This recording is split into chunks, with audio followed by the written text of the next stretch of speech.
On today's episode of the Real Recovery Podcast, episode number 122, we welcome Jen L. She grew up bucking hay on a cattle ranch. By 15, she was buying liquor in small-town stores and blacking out in Costa Rica. By 17, she came out and left home in the middle of the night. Wait until you hear what happened when a 150-foot cross started shining through her kitchen and the parking spot that kept her sober at 60 days. This is episode 122, and it starts right now.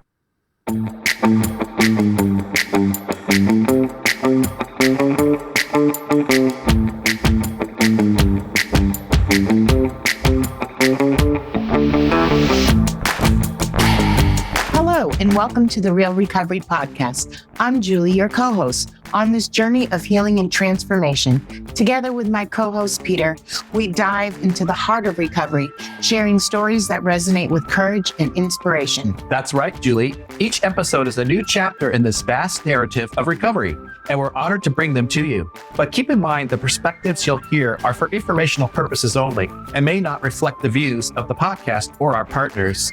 Indeed, while these conversations can be a powerful part of your recovery toolkit, they are not substitute for professional medical advice. We encourage you to seek guidance from your healthcare provider for any treatment-related decisions. And if you're facing an immediate crisis, or if you just need to talk to someone who understands, don't hesitate to call a recovery crisis line at 503-223-8569. That number is also on our website. Help is available 24/7. Now let's begin our episode of recovery, real recovery. Welcome to the Real Recovery Podcast. This is Julie. Guess who this is, everyone? It's Peter.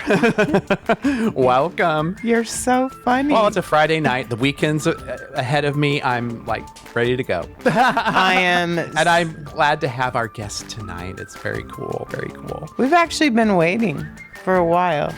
I know you've been waiting very hard. Well, but Tiffany talked about it, you know. A few people have talked about it. So I am super excited to invite my friend Jen here. Welcome, Jen. Thank you. Thank you. Good to be here. Jen, who I'll give you a visual since we don't have video. Jen, who broke her leg this week, who still showed up, whose foot and not to shame anybody who's canceled on us before. No, if she can make it, you all can. Exactly. But she has ice on her foot under a pillow, crutches her to the right. So I really appreciate you sticking with it. Any lengths. And she's wearing a Skylar Ray rainbow Yoo-hoo! We Do Recover shirt, which are available for Pride. I just want you to know. I might have to come up with a rainbow Real Recovery Podcast, right? Ooh, I would so love that. You've mentioned Jen many times. I have, on this podcast. So now people can put a voice to. She's got a pretty sexy voice, but I think sexy. It's damn sexy. The background that not as sexy as mine, but the background is when I went to Lunch Bunch 29 years ago, and I showed up, and I was the only girl. I was the princess.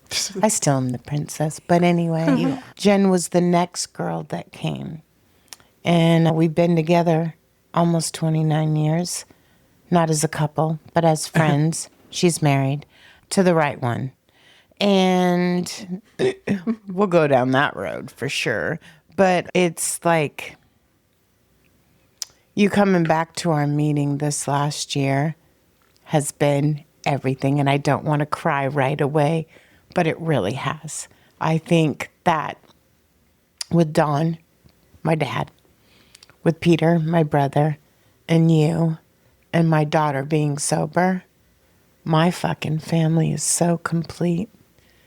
And it's crazy because we're coming up on Father's Day, and that's when me and Peter, I said to Peter, is there anything that you really want to do? And he said, I'd really like to do a podcast. And I said, me too. Yeah. And he's, what would we do? And I was like, oh, we do stories of recovery.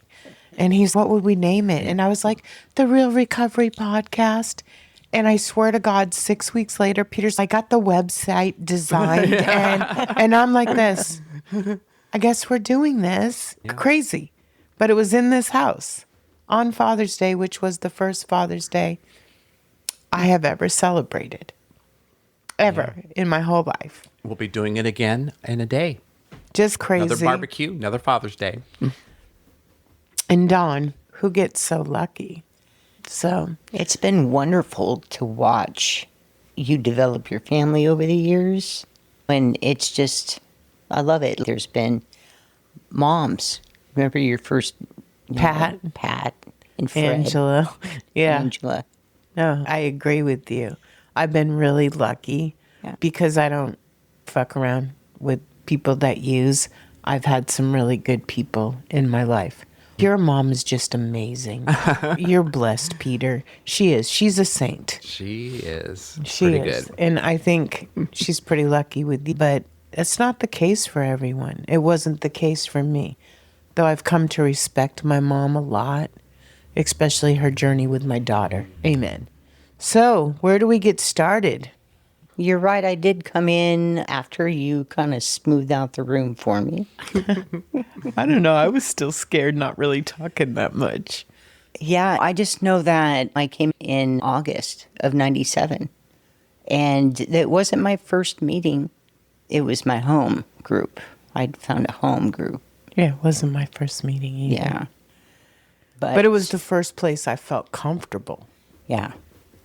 And Peter says that often as Yeah, well. when I walked in, it was like I found my people. And I've heard others on our show say the same thing. When they walked in, they're like, oh, I found it. This is it. This is my place. You know what's so cool is I've heard that from straight people, gay people, trans people, black people, white people. I feel our group is one of the most outgoing, open meetings there is, period.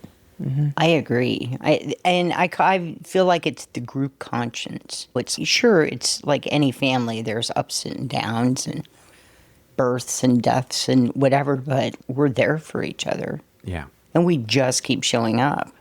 It's very diversified now compared to when you and I started. Yeah. And when you and I first started, no one ever talked about weed, meth, anything except for alcohol. I never mentioned drugs ever. Not that you couldn't, I just didn't. I was just respectful to the program. Yeah. I was afraid I was going to get kicked out. If I'd said something, that was just the fear I walked in with was, if you find something good, you better not say something other than alcohol. Because, not that it wasn't true, but there was more than that in my experience in history. But I just started doing this replacement thing in my head when I would read the big book, right? And every time they would say alcoholic, I would be just like, Jen. I would just be like, hot mess.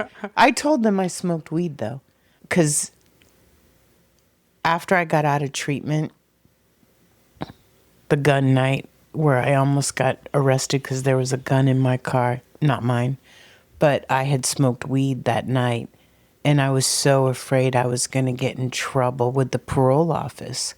And I went to AA the next day, actually, and because they had said you had to go, and I thought I had just had a UA, right? I'm good. And I was so scared that night that I was like, whatever. And I had smoked weed, and then I asked the group, I was like, I'm really scared. I had smoked some weed. I'm debating whether I should tell the parole officer. And Grant said, nah. He said in the book, it says, you only admit if it's not going to injure you or others. This might injure you. And literally, I didn't have a UA for 40 days. And I went to AA every day. I was so scared, but that was the only time I ever talked about it. I remember you talking about that. Yeah, I was scared. I really was. And I was like, you're stupid, Julie. Yeah. You could snort some cocaine and it would go out of your system in 3 days. You could drink some alcohol and it would be gone in 24 hours. And I smoked some weed. Really? But I think I was so scared about the gun. Yeah. That I was just like, yeah, I couldn't believe the gun was in my car. Yeah.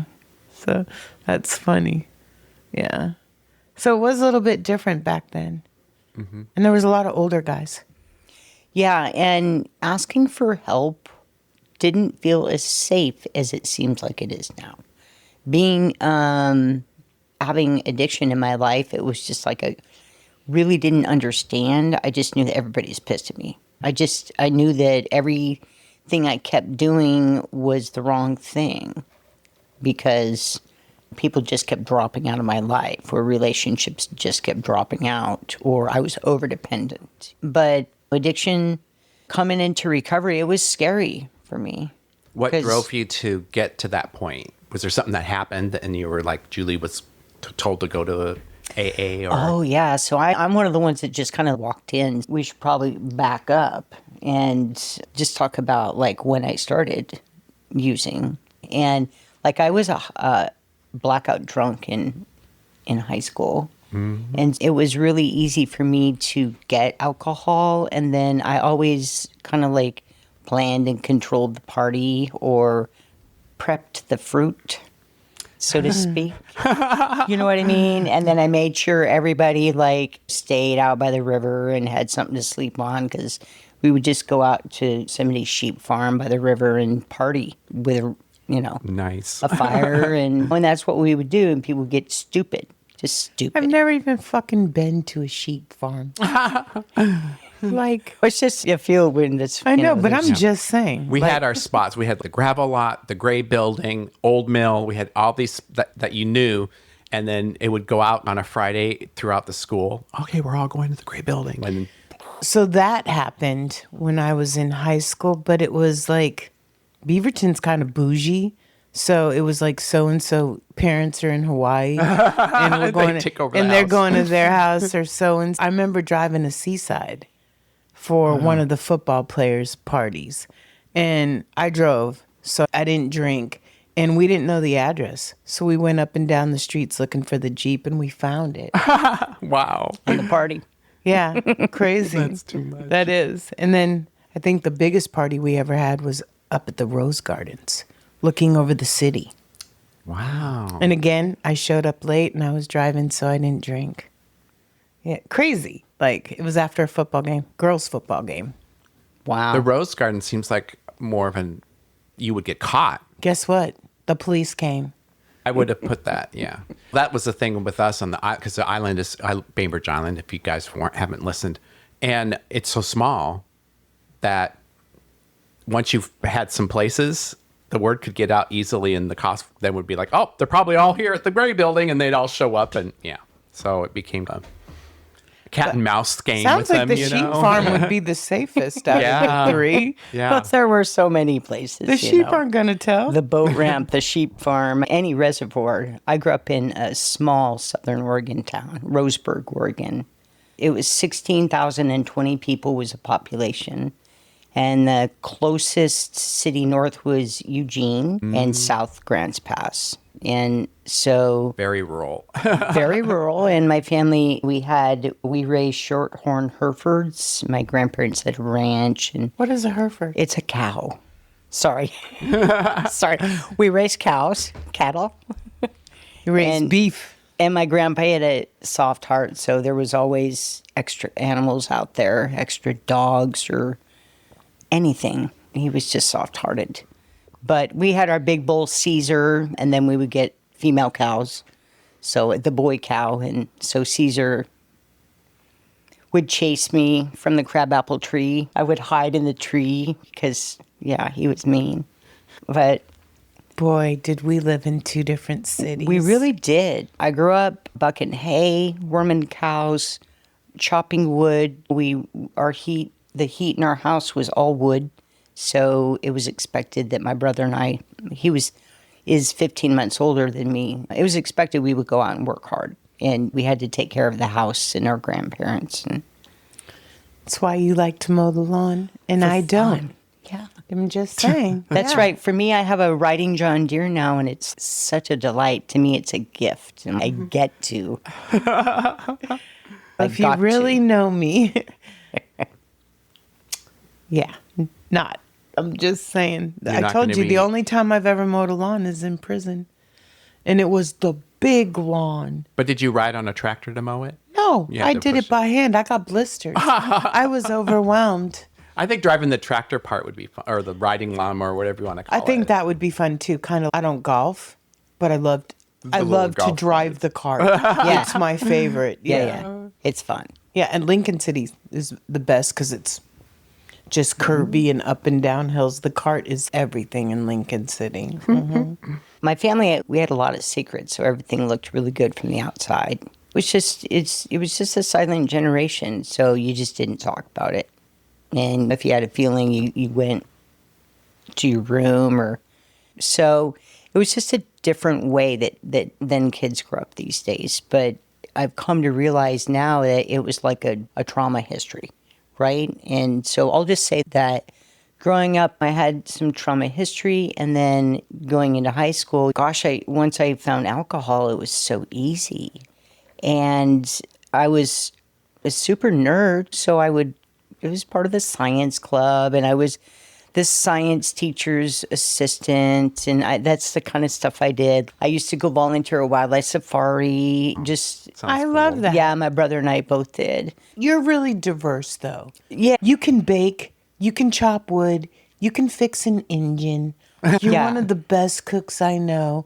So you're not like a one-trick pony. Right. And I love that. It took me a long time to be able to embrace all the different parts of me, because it was kind of like, it was, I don't know. It just took a while. I want it you to know continues to take a while. I admire it. Okay, because I'm not fixing shit. I'm just saying, if I have a flat tire, I'm calling AAA. I am a good cook, but not in the same way you are. You're a good cook. I'm a great cook. I'd be skinny, but I don't barbecue, and I think you're the freaking grill master. Yeah, amen. I think I have my lane, but yeah, and her pie crust, everything. That's an accomplishment. Good pie crust. Her pie crust is like your zucchini bread. If we're putting it in good context, does that make sense? Which is like Dawn's sweet potatoes, okay? We all have, I think, our niche, but hers is different than mine. And I love that because I reap the rewards weekly. Nice. Yeah. Mickey, her wife, is so generous about doing a drop-off to my house. I love it. Yeah. Nice. So it's the way I used to be to Peter when I wasn't working. Yeah. I used to bring cauliflower mac and cheese. I think the zucchini lasagna was one of your favorites. Yeah, that was really good. Yeah, but Yeah. I haven't done that in a We while. could talk about food all day. We could. Okay, I got sidetracked. Love food. We could talk about food for a week. I'd be happy. So you're in high school. You're the life of the party. No, I'm part of the healthcare occupation students, right? I'm kind of doing some vocational training, and I really like Spanish, right? And the teacher recommends me for some exchange students. So I go off to Costa Rica for a foreign exchange student program. And in Costa Rica, there's no drinking age. And I Bonus. stayed with two families. One was in a rural setting, and one was in an urban setting. And the urban setting was like very nuclear family, and it was just fun. And I went to school with them, and then the rural setting was where my older sister and I would go off to discotheques every weekend, and that's where I did a lot of blackout drinking as well. And so it was pretty scary, but she had my back. And I had the three sisters and the mommy and the abuela. And I just remember when everyone would come home from their respective jobs, and we'd sit on the porch, and my sisters would make the alcoholic drink for the parents, and they would sit there and go, ah, yes. It was like the reward of the night when we would sit on the porch and watch the fireflies. And I would sit there and drink Kahlua. Actually, one At of the 15. few alcohols I ever liked. Yeah. It's like Yeah. a candy. Look at Yeah. that's why. But you don't want to drink a lot of that because, woo, the next day. Yeah, what's the Russian White Russians? Roy, yeah. Yes. Yeah, that's what I would have. But I started with the Kahlua but anyway, so that was kind of like I really drank a lot when I was a foreign exchange student. When I came back, it was during the summer of my junior and senior year, and when I came back, it was my brother was gone. He was gone to college. But when he would come back on the break, and he would come back from break and he would be like, "Can you buy me like rum or vodka and it just ends up that I just would go into the liquor store and I would just buy the alcohol. And I would just go and get what I wanted and I would put it on the counter and they would sell it to me. And I was 15 years old. Wow. And it's a small town. And so if I failed, then I would just go to, there's maybe 4 liquor stores in town, I think. So I would just go a different one, or I had somebody I would just go ask. So there was never a shortage of alcohol. But I found it was always a big party. And there were parties that my brother would say, oh, his age, he was older than me. And those parties were like, I remember his friends driving me and a friend home one night and got my car home for me. And they had my back because they didn't want to disappoint my brother, right? So it was kind of like this, all the kids kind of would party hard at their parents' house, But we rarely got caught. But I remember that one night. I remember them running us over a hill and through the woods and through the oak trees, and we were running forever. And it was because the cops had raided the party. Oh, and somebody had gotten my car, pulled it around some backcountry road through some cattle farm field, and I believe it. it was just chaos. And I specifically remember that night, I came home and I was so drunk. And my brother knew I was. And so he sat there, and I brought my friend Michelle home with me. We were going to go to church in the morning.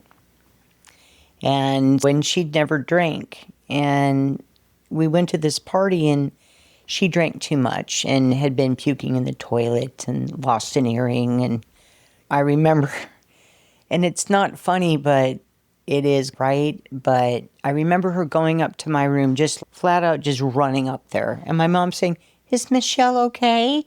And my brother going, because he was making noise while she's up there harfing in a Bon Marché bag in my bedroom, right? Because she's so sick. She was sick. She had alcohol poisoning, essentially. Yeah. And we went to church the next day and everything, but I remember I didn't see her until I was in recovery again. Oh, wow. And it was at the Burlingame Freddy's, and she said, "I haven't seen you since the night that you took me to that party." And I remember thinking, holy shit, she still remembers that, right? Because I wasn't responsible, in a way, is how I felt. So I made amends to her right there on the spot. Because it's like I said, I'm not that person anymore. But That's nice of you. Yeah. Because I say we all make choices. It's kind of like I was telling Devlin. I don't think we're responsible for anybody's anything. Exactly. Mm-hmm. And you know those things now, but at the time it's kind of like she kind of trusted me and I felt like I broke a trust, but I didn't pour it down her mouth. That's what good. Exactly what I was going to respond. I was busy pouring it down my mouth. And that's the other thing. You're a kid and you're drinking. How do you know any better? I know sometimes I sound like a bitch and like a realist, but I believe that. Does that make sense? And I had to come to that understanding in a few situations when I got my heart broke, and that was the person who applied the meth intravenously. I hate those words. I could blame them. I have a choice. And it's why I haven't killed Cassandra's ex-boyfriend, because ultimately she has a choice. I live 6 doors down. I said you could come stay with me. You know what I'm saying? So ultimately, yes, can people influence you? Yes. Can you be in the wrong environment that's not productive for you? Absolutely. But ultimately, unless someone's forcing you, and I'd say more like your sponsor, okay, then I think we have a choice. I think when we relapse, if you're sober at the time, you make a conscious decision to use again. You have the choice to go to a meeting and say, I'm fucked up, I'm whatever, or to reach out to someone. Because I'm there. If you reach out before you use, I'm your girl. But once you use and you're in a hot mess, yeah. So call me before. I'm just saying. Yeah. Yeah. So, high school was confusing, and it was just running with the wrong crowds, and I would party on the weekends, and then I was go to church and try to be all churchy on Sunday, and I was a jock during the week, and just a science nerd. And so I love the sports part. yeah, That's where we really, basketball, soccer. I didn't really like the short shorts, so I didn't play volleyball. Ew. Played a shit ton of softball. Finally Ew. hung it up in my 40s. Ew. I didn't like those either. They're called Spanx. Yeah. And they're gross. Yeah. It's like a Speedo for guys. I'm just saying. Yeah. Which, I don't know. You try to put that on a 7th grader who's really modest, and I'd rather not play volleyball. That was me. Same. And I wasn't tall enough. But there was other sports. Do you like guys in Speedos? I'm just dying to know. It depends. If they're okay. A lot of the guys who wear Speedos shouldn't. That's what I'm thinking. And here's the other thing. Not everybody looks good in spandex. The only person I know that really looks good in spandex is our former podcast, Greg, from GTD. Oh. He can rock them in every color, but he runs. So, yeah. Absolutely. So, you're out of high school. I'm out of high school. My best friend comes out to me, and I realize I'm in love with her. And Is that because you knew? I kind of knew. I kind of was like, when I came back from Costa Rica, I was like, I guess they're just snuggling in that bed while we watch TV tonight. They were much closer than normal, but I was just so naive. And until I started to be like, okay. And then I was just, it was very confusing because it was not acceptable in my family, and just, it was confusing. But yeah, and when I ended up coming out to my mom, she'd called me home one night, and we'll just say that. How old were you? I was 17. Yeah, I was young. I graduated at 17, yeah. I don't recommend that. Yeah. Like,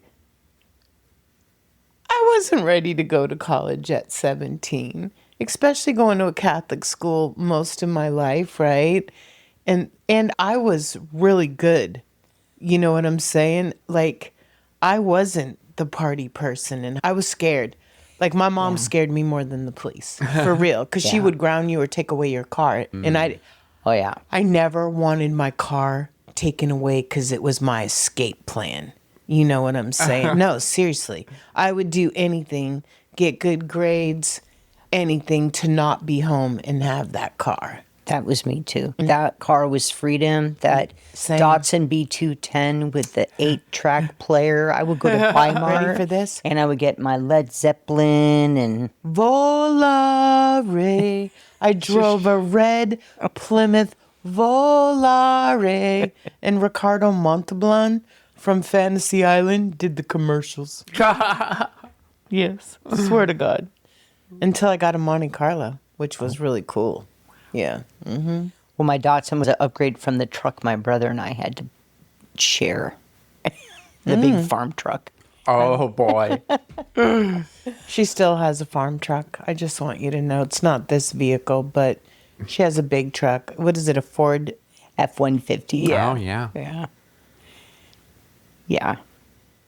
So I left in the middle of the night and stayed at some friends' house, and then ended up, I was farm sitting for my grandparents. They were in Germany for the summer, I think. And so I ended up doing that, and my plan was to be a paramedic. I really wanted to be a doctor, and it was really hard to see that path happening. But I had dreams and all my grades, and they were all dialed in. They were pretty good. But there was no, my folks were like, we're not going to sign any student loan paperwork. But my brother was already off to college. And so I really didn't know what to do. I was really lost. And I got a call from my Auntie Bev one day, and she's like, come move up here. What are you doing? And I wouldn't tell her what had happened. And so she's just come up here. And so she was one I could always talk to. So when I talked to her, I said, there's just, my folks don't want my friend around. And she said, we love your friend, and she's welcome here anytime. And so my Auntie Bev was my ally. Nice. And Auntie Bev and Uncle Bill let me live there. And I went to Chemeketa and got through the paramedic program. And after that, it was really confusing because I started using a lot. I started smoking weed. I started partying up in Portland. And Hey, Portland. yeah, I would come. My first time to Embers, I was 16. And I Peter learned came that from Seattle to come Yeah. to Portland. I learned that if you came before 9 o'clock, they would card you and you get your hand stamped. So I would come before 9 o'clock, then I wouldn't get carded, and you just kick around in all the different rooms. I love the Embers. But yeah, my drug of choice became more at that point. And I never did put needles in my arm or anything, because I was doing that like I was a medic. So I knew better. But To this day, I can't tell you how that happened in general. Like how you get to innocent to there and in a quick time. Like, there was so many angels when I look back, and I think that person really directed my sales. And one of them was Corey, and I remember she's a friend I used to party with, and she was older, like in her 30s, when she had just gotten out of treatment. I didn't know what that was. And she said, come to my place, and I gave her a ride home. And she lived in this, it looked like a little water, like a thing that you would put down by the river that you put a water pump for irrigation, but that was her little shack by the river. Oh. And it didn't have any water or electric, but it had a little cot. And she showed me this little cigar box, and she said, this is my coin. And it was a recovery coin. Mm-hmm. And she said, I have 1 year. And I keep this. And it was like, she was so reverent about it. And I just remember thinking, that's cool. Now let's smoke some weed. And completely not even understanding. And she kept telling me, my sponsor says you're not good for me. I didn't even know what that means. I was like, okay. So, I didn't much see her anymore. I ended up moving to Philadelphia for a couple years. Started seeing someone. She got a double master's degree at Bryn Mawr, and I was not going to be left behind. So I moved to Philly for a couple years, and that's when I really became isolated.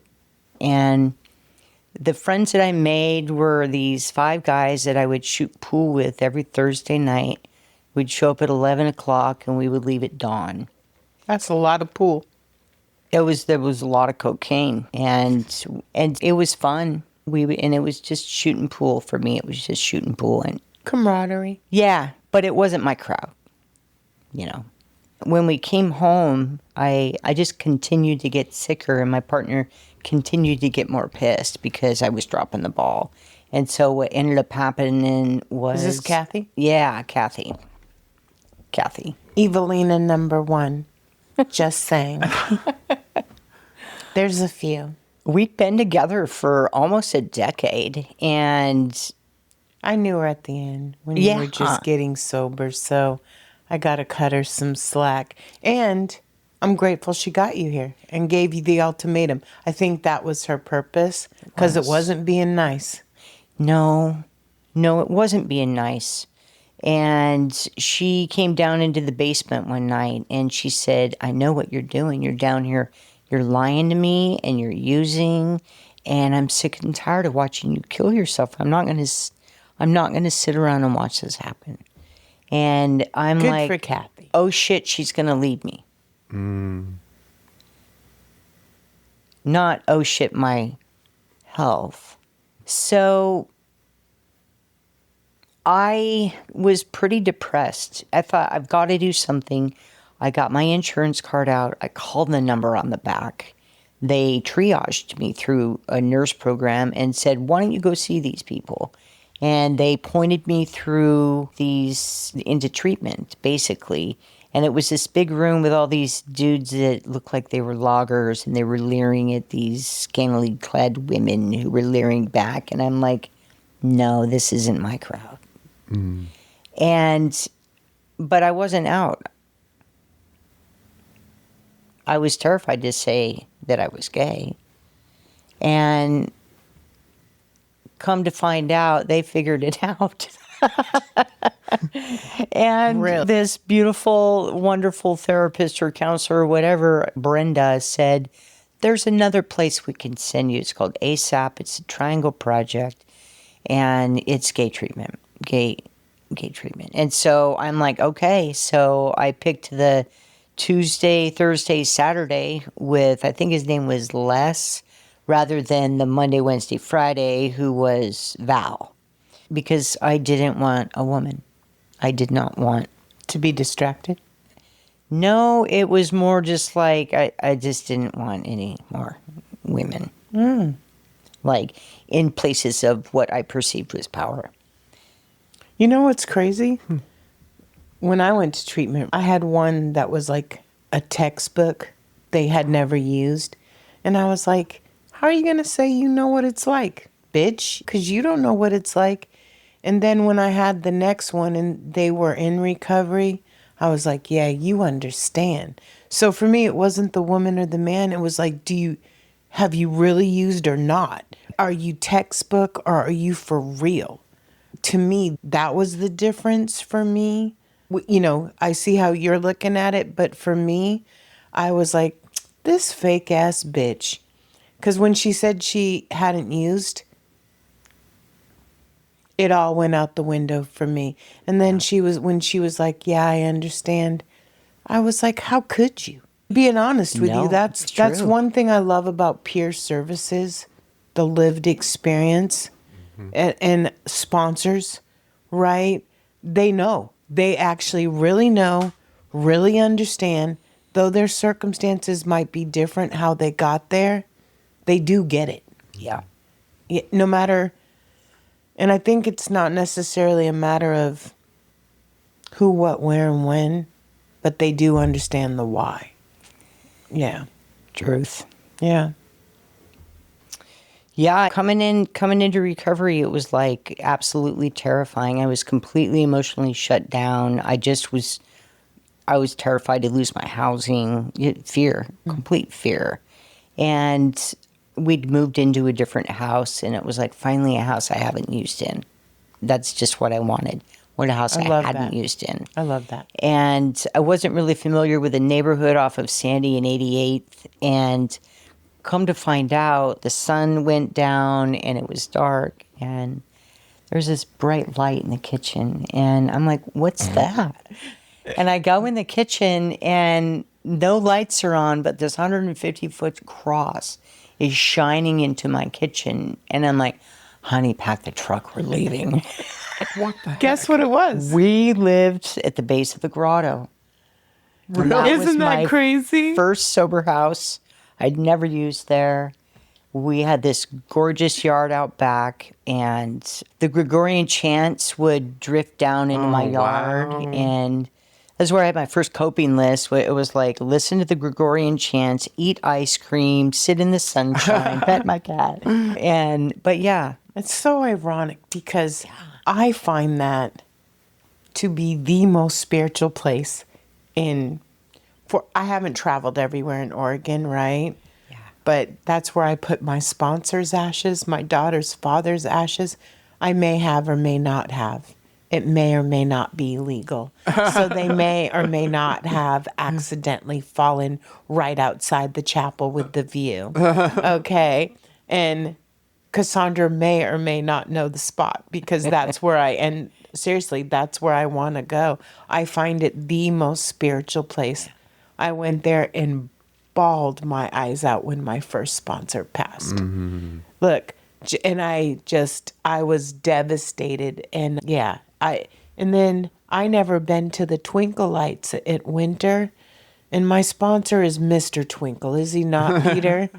And we started a tradition in this house. We'd get matching shirts from Hannah. And then we went to the Twinkle Lights, where my sponsor wants the light up hat, and now he wants the vest with the lights on it. But that was the first time I ever went with you.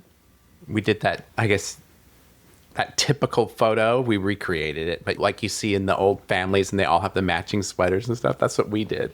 And honestly, Got the same shirts. Everybody, even Coco had a little 2 years in a thing, row. yeah. Dookie too. And then we'd get our picture in front of the Christmas tree. I love it. I love it. First time ever in my life I did that in this house. I've done some firsts in this house, Peter. So have I. Whoa. TMI, I don't think TMI. I don't So have I. Look at I don't think we're talking about the same things. I'm talking about holidays and the family atmosphere. And Peter's mom is so cute in everything. Her and Justin, they fit everything. You will fit a new size shirt, my man. Oh, yeah. I'm going to get your old ones. Probably. There we go. Yeah. But yeah, the church, so the cross is shining in and you're feeling blessed. I'm feeling blessed. I'm thinking, okay, I'm going to this treatment thing. And they're like, go to AA. And I'm like, okay. So I look up and they gave me this little booklet, right? And so I look in this little book, and the closest meeting to me is at the Grotto. And I'm like, perfect. I live at the Grotto. So I go there and I'm like, you have to pay to take the elevator. So I go and I get a little coin and I take the elevator up, and I'm looking for this meeting, and it's getting late and I'm getting anxious, and I see this priest walk by and I scream at him. I'm like, Father, Padre, and he just ignores me. So I really yell at him, like, where's the AA meeting? And he's, oh, it's right over there in this tiny little shack with smoke coming out of it, both out of the wood stove and out of the room. Right, I was going to It was say. a smoking meeting. Anyway, it was my very first meeting, and I didn't believe a single thing that everybody said. They said they hadn't drunk for 14 years, and some lady took a coin and threw it in a cake, and everybody was having a great time. I didn't believe them. So, Yeah. It's crazy. yeah. I went back there a couple times, and then I found the gay meeting. And James said, hi, will I see you tomorrow? He said Nice. the same thing to me. It's the only reason that I might have came back, okay, for my slip to get signed 3 times, but I wouldn't have come back the very next day. Yeah. I would have done the minimum. I'm being honest. But he said, will I see you tomorrow, Julie? And I was like, okay. And because I said yes to him, and I'm not a punk, like I really try to be of my word. Even when I was a fuck up, I really tried to be of my word, and I had principles despite my criminality. There were things I would do and not do. Never had sex without a condom. Period. And it's like I have these stupid rules, and I'm going to tell you, I still play by some of them, but he said the same thing to me, and he said it every day. Every time. And every day I just kept showing up because of him. And they were so kind to me. They just let me stay. I'm the only girl. I'm the only one fresh out of prison. I'm the only one. There's a list. Everybody says, oh, I heard my story in that meeting. I didn't hear mine. Okay, I didn't hear mine. I very rarely hear mine, once in a while. But yeah, no. But they made me feel comfortable and safe. I felt more safe there than I felt anywhere, was in that meeting. I'm dead serious. Yeah. I just felt safe. And I didn't really talk unless I was called on. I didn't talk. I had to read. That surprises me. Yeah. That you didn't talk. No, for real. I had to read how it works every day for 30 days. That was enough talking for a lifetime. I don't read How It Works ever now. It's so long. I remember feeling I'm getting picked on. Happened to do the new guy getting picked on. But actually, in hindsight, that was really good that they made me do that. Yeah. I learned how to say anonymity. Exactly. I fucked that motherfucker up inside and out. It was and Pato. at the meeting that I went to, you had to find the page in the book and read it out of the book. All of those. We had the plastic. They're like, you're whatever. The traditions. Boom. Down with the book. And you're like, as a newbie, I'm like, what the fuck? I don't know where those are and what they are. And You know what's so crazy? In boot camp, to graduate boot camp and get out of prison, you have to memorize the 12 steps and the 12 traditions. I did not know one of them, except for the first step, because my life being unmanageable made a whole lot of sense to me.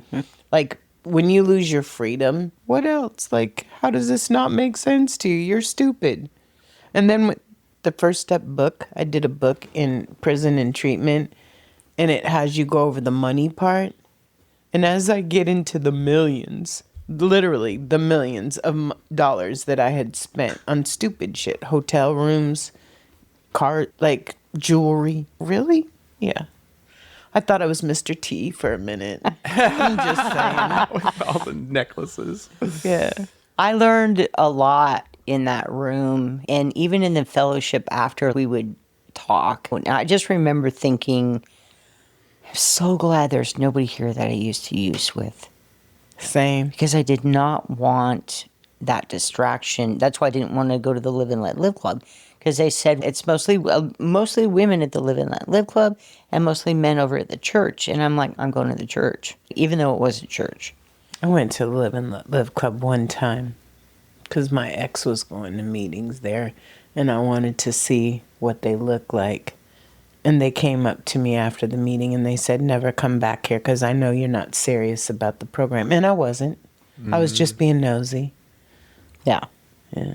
And I didn't, I just wanted nobody that knew me. And thank goodness I didn't have that. Same. And I think what I was able to do is I kept coming back, but it was about 60 days that I realized that I was probably got something upset me.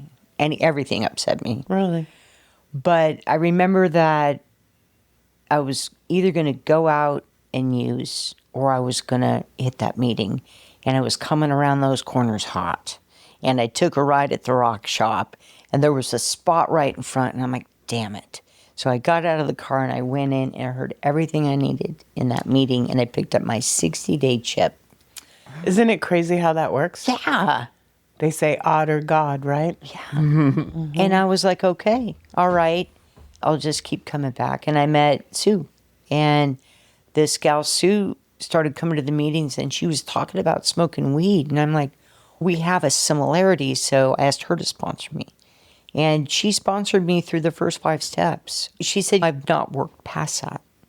And so you'll need to find another sponsor because I can't transmit what I don't have. So cool. I respected that. I respect that too because I didn't have a sponsor yet. And we actually went, we broke into the Grotto and did some step work there at night sometimes. It's the only place I do a 4-step with my sponsees. I take them there every time. We went, we kind of like hid from the security people, but it was the 90s, so you could do that. Yeah, there wasn't cameras in every tree. There was quite a bit that happened there, yeah. I just bring pizza, go to the picnic table, buy the gift shop. It's my spot. I swear to God, I've done 3-4 steps there with people, and I bring my whole thing is to make them feel comfortable. Seriously, and one of them was high-strung, high-maintenance. We know who that is. And the pizza and just being casual about it, doing their 5th step, made them relax. Same with my last sponsee. They got through the first 6 steps.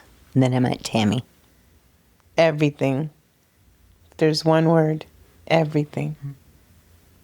She came into the meeting like she just showed up, like another angel, drifted in. And I think she would only come on the weekends, probably Sundays. And Thanks to me. What's that? Thanks to me. That's right. Thank you. My meltdown. One of the many. I remember it. It was a Friday. I remember that better than I remember my Social Security number, which I know. It was like they were all grabbing Kleenex boxes next to them and I just had a like passing meltdown. them over. It was just like, I was like, I couldn't breathe. It's the cry where the snot comes out your nose. Oh, my God. And I'm explaining that from Friday to Monday, I have a really hard time. And I can't hang out with anybody from my past. My daughter's young at this time, like 5. And I would take her grandfather and we would drive to St. Helens. We would drive to the beach, right? Because it would take away whatever. I was so tired of driving, right? And he was in the Merchant Marines, so he's used to being on a ship and going for how many days? So he liked driving, but I was having a hard time just being around these two people from Friday to Monday. And our meeting was only Monday through Friday. And they were like, we'll be here tomorrow. We'll just come tomorrow. And then the only reason the meeting's on Sunday is at 1 is because at that place, church happened and it didn't get out. So we'd go to church and then go to the meeting at 1. But that's the only reason there was a meeting at 1 on the weekends. yeah. I'm grateful for that. Me too. Thinking back at that time, I just wanted to have a normal life. I wanted to try to participate with my partner and our friends. With having intensive outpatient 3 days a week and it landing on Saturday, there was some resentments that started building towards me, I felt, which was we were going rock climbing all the time. And so I just started not going and not participating and just trying to focus on my recovery. And Kathy left about a year in, no, maybe 2. It was after my dad died. I remember the breakup. Yeah. Anyway, back to Tammy. I met Tammy at Lunch Bunch and she became my sponsor. How long was that? I would say, I was trying to remember. So James died over the Christmas holiday. A couple years in. Well, maybe it was a couple years in. It was. But she was my sponsor when my dad died, and that was in 99. Couple years in, because you went to the first rafting trip. Yes. Talked me in to going to the second rafting trip and abandoned me. I paid and she didn't go. Oh, boy. And I ended up being the only girl there. Is that where you had to grab people from the river? Yes. I had to pluck them out on my trip, They too. were so skinny and wussy, Peter. You're like a bodybuilder compared to them. I can't even explain. And I'm not really a rafting type of girl, though I can swim extremely well. But yeah, no. But it was Jen who talked me into it because I didn't do a lot of fellowship at that time. I worked from 2 to 10. Right when I got out of the meeting, I had to go to work. Yeah. Yeah, I didn't do hardly any fellowship. I'm glad you went. Yeah. I'm sorry I bailed on you. I don't remember why. Something came up. I don't know what it I was. was probably pretty bummed. You were. Yeah. It was my opportunity. So, James died at Christmas in 99. It was somewhere in between Christmas and New Year's, I remember. Tammy became my sponsor and we started working together every week. And once I started working the steps, it was. I remember her first meeting. Yeah. And I listened. Peter, I wish you would have had the opportunity to meet. Person was everything. And when I say that, I sincerely mean that. A gift beyond gifts. She never spoke abusively. She always made sense. Light shined out of her. I'm not joking. And she was humble. She wasn't full of herself. I don't know how to explain this to you. And when she told her story the first time, she literally was kidnapped and given to a drug dealer. Oh my gosh. for Christmas. For Christmas. Oh my gosh. And stayed there for. The story is another story, and maybe you can tell her story sometime, but I was like, wow. I really was. And all the dots, we talk about this with Joe in the after meeting, but no one's ever heard this on the podcast. Tammy's girlfriend was Linda Neely, who the first night I was in prison at OSP, I had contacts in, and I didn't have any contact solution because they didn't transfer you with it, right? And she took me into the yard and she gave me toothpaste instead of baking soda. She got me contact solution, and she got gave me a razor to shave my legs and my arms. All the first night that I got there, and she really looked out for me. There was this crazy lady, crazy, and I literally mean crazy. And her name was Frankie, but her real name was Frances. And she had done something really bad to her son, but they prey on the new people because they don't have any friends. And I didn't know any better, right? It's my first day there. And she told me, don't talk to her ever again. And so when that lady came up to me, I was like, look, don't ever talk to me again. And I really learned, and I'm not going to say what she did on the podcast because it really might be traumatic for somebody. But when I realized it, I was like, oh my God. And so the fact that Tammy, that was her girlfriend, and Linda comes into a meeting. She comes into a meeting, and I'm like, whoa. I was like stunned, okay? And I was like, it's just, that's the only person other than Teresa that I ever saw at a meeting that I ever knew. Just, Wow. It is wow. It is insane, okay? And it was only because she was dating this girl that I knew in the real world that I stuck up for over a bad drug deal. I seriously went to bat for her and threatened this dude with his life, with the bat. But yeah. Neely loved Tammy. She loved her. Neely was loved, let me tell you. In prison, she was like Justin Bieber, let me tell you. Yeah. She looked different, though, when she, at that meeting, than she did on the inside. Oh, Yeah. I bet everyone does. Yeah. I don't know. Some people look better because they're off the drugs. Some people bloom. Tammy first went to AA at the East County Allotment Club. She lived in the Right. apartments right across the way. Okay. And decades later, I did end up going there. We went to that club for quite some time. And What years? I'm just curious. she would have had 39 years. So it was that far back? Or was Yeah, it she'd been going that long. I'll show you a picture later. I suspect you know Tammy. I probably do. Because I was there for quite some time. You do, because she hasn't been gone for that long. No. 2 years ago on Wednesday, Tammy died. And I say that How she sponsored me appropriate for you're here. 26 years. What's that? How appropriate you're here. Yeah. Really appropriate. You asked me a year and a half ago, and I said that That was I'm my like, next question. I've fallen apart and I can't even talk yet, so you'll have to give me some time. So thank you. You said what you said to me. You called me and you said, Tammy passed away and I don't really know what to do. I'm really sad. And you said, I know you've been through this. And I said, it is. It's hard.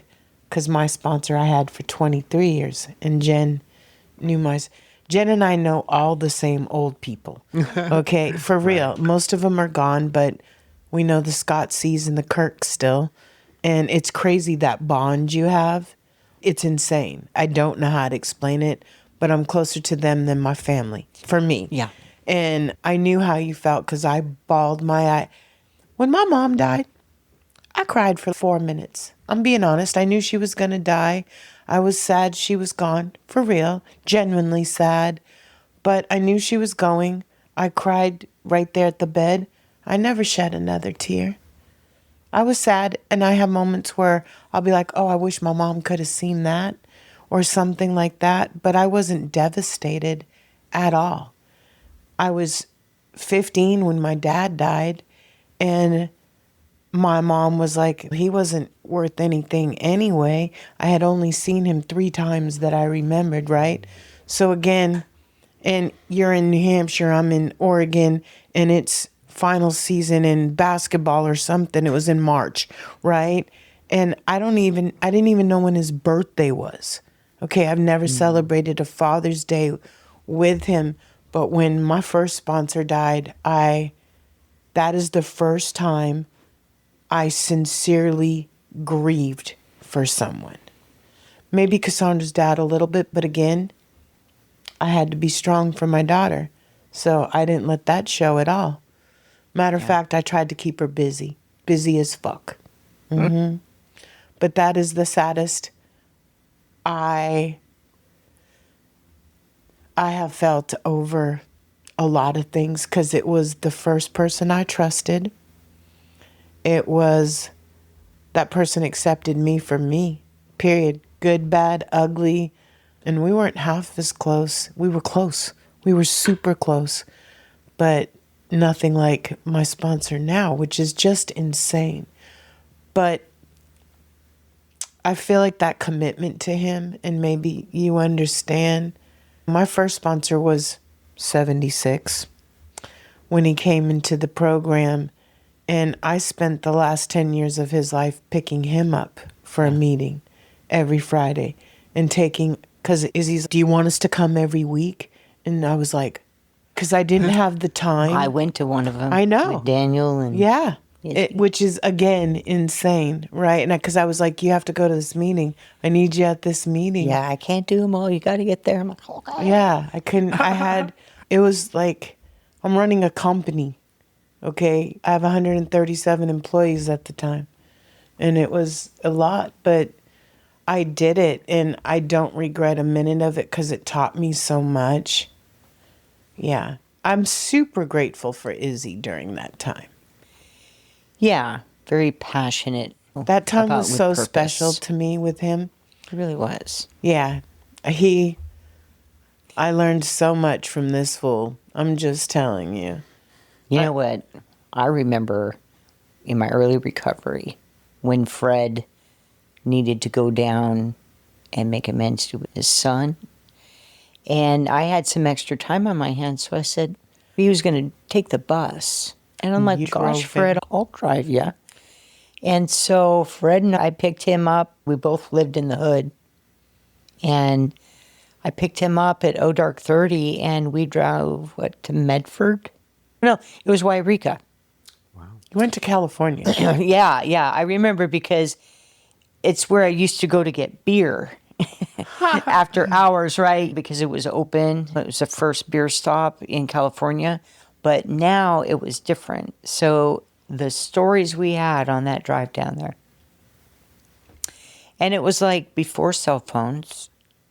I had some change in my pocket, dropped him off at a restaurant. And then I said, I guess I'll see you in a few hours. And he said, I don't know how long it'll be. So I walked over to a payphone and I opened up the yellow pages, found AA, called it, and found a local meeting. And it was amazing. Wow. And hung out at their club until all of a sudden I saw Fred.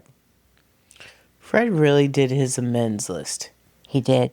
I learned so much from that because he was merely willing and we didn't know what would happen. And then we had a nice long drive all the way home to talk about it. And it was wonderful. Yeah, it was a big resentment too. We talked about it. And he was super grateful for you. And I remember you brought your guitar. Dude, I remember these things. I'm just telling you. I was probably playing my guitar. It was a huge thing to him because he wore a heart monitor. He wore a heart monitor to do his 4-step. Okay, I'm dead serious. And he wouldn't do his 5th step with anybody in the program. He went to the priest at the Grotto because he had a lot of pride. He wasn't spilling his shit to anybody in the meeting. And he had a sponsor, but that sponsor had 16 people at the time, Ken. Yeah. And who said no to me the first time? He was the first person I asked to sponsor, and he was like, Julie, I have 16. And I was like, is it because I'm a girl? Because they were all boys. And yeah, I was butthurt for sure. But then he did his 5th step. And when he got to his 8th step, he had fibbed to the IRS, and he went and got a tax attorney to make amends on his forms that he had. They wouldn't have came and got him. We were past that. Wow. And when I say he did the 8th and the 9th step, he really did it. And I was like, and at the time, I'm paying the IRS on money they confiscated from me when I got arrested. And I'm like, fuck the IRS. Like, my resentments were so different in the beginning. It wasn't this person, that person. It was the DMV, the IRS, the DEA. Like, they all had 3 digits except for Sophia. That was the only person, and I was like, this bitch. It's crazy how we've grown, because later on, like now, and I don't know if she's alive or she's ever listening. I feel like there's this one person I really owe amends to, and I wish I could see her to tell her I'm sorry for disrespecting her feelings. For real, because I've had that done to me, and it's not a good feeling.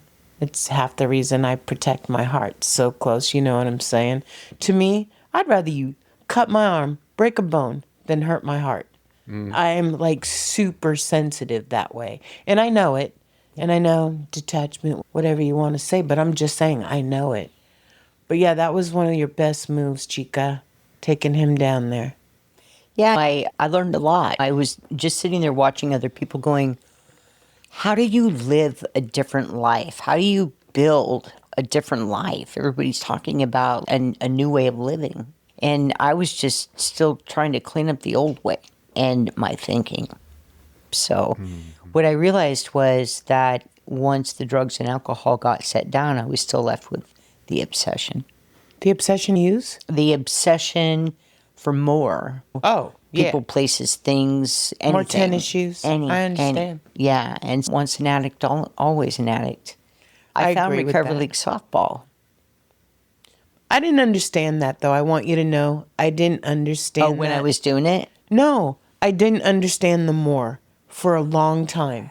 I really thought as long as I'm not using, I'm good. I didn't understand that then I might have replaced it with sugar, right? I might have replaced it with shopping.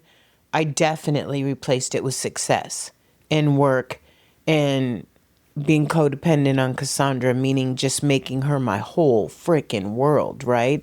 I really didn't need anyone else. I'm being honest. Maybe my sponsor, maybe the group. But outside of that, not really.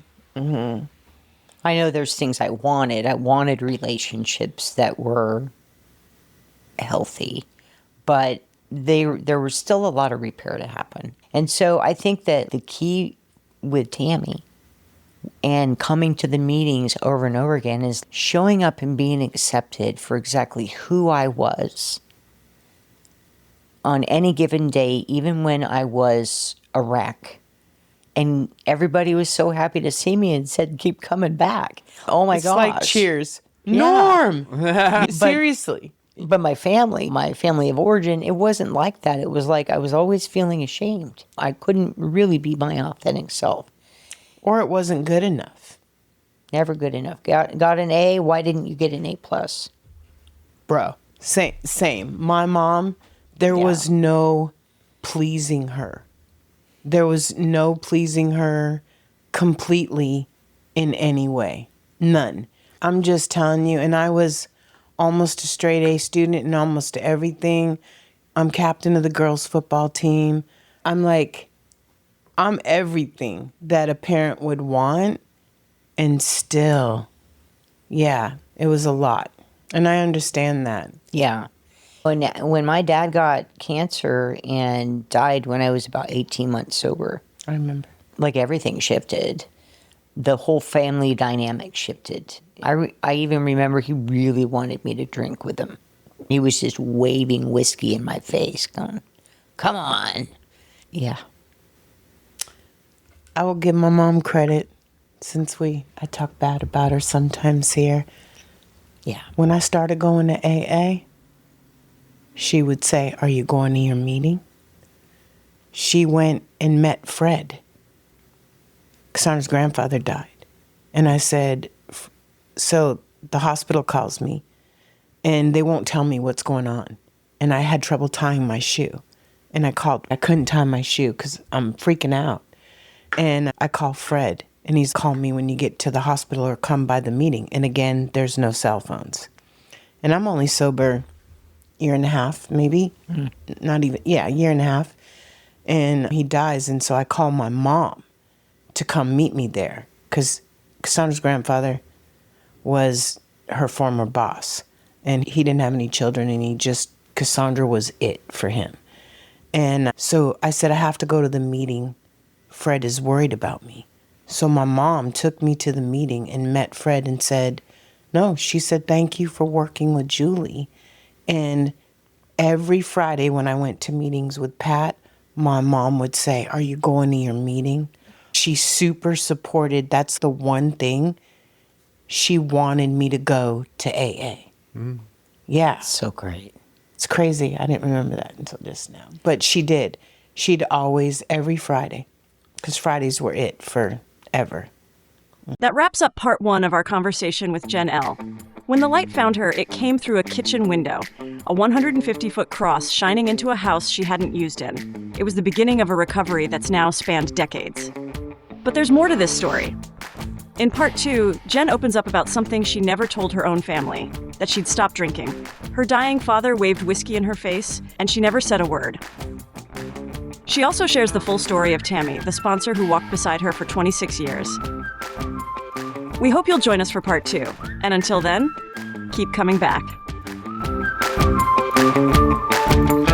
And that's a wrap on today's episode. Thanks to each and every one of you for lending us your ears and hearts. Your engagement is what fuels our passion and keeps this podcast thriving.